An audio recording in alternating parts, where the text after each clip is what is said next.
Kasus tuntutan keluarga Adnan Syuhada Abdullah terhadap mantan artis FTV, Nadia Almira pasca menjadi korban tabrakan 12 tahun lalu, kini berakhir damai.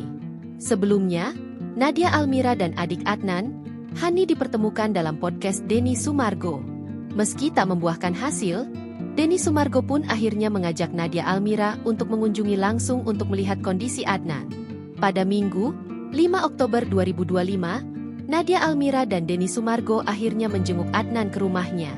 Di rumah sederhana di Bekasi, Denny Sumargo dan Nadia bergantian duduk di sisi ranjang melihat Adnan yang kini hanya bisa terbaring lemah dengan kepala diperban dan selang terpasang di hidungnya. Denny pun mengaku akan mengulurkan bantuan untuk meringankan beban keluarga Adnan.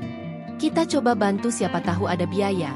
Tapi dari kamunya semangat, gak ada yang mau keadaan begini, cuma bisa nguatin sama ngedoain. Tampak Nadia Almira yang mengenakan busana muslim serba hitam datang membawa buah-buahan saat menjenguk Adnan. Ia sempat meneteskan air mata memeluk ibunda Adnan.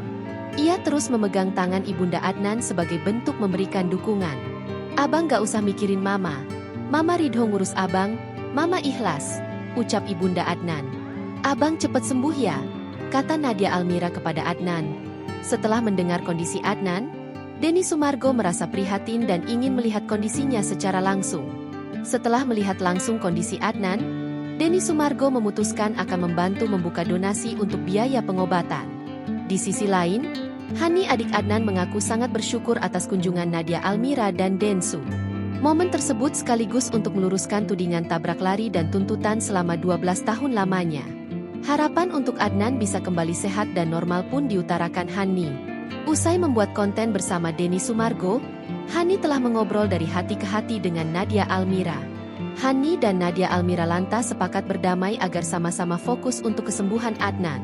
Download Tribun X sekarang, menghadirkan lokal menjadi Indonesia.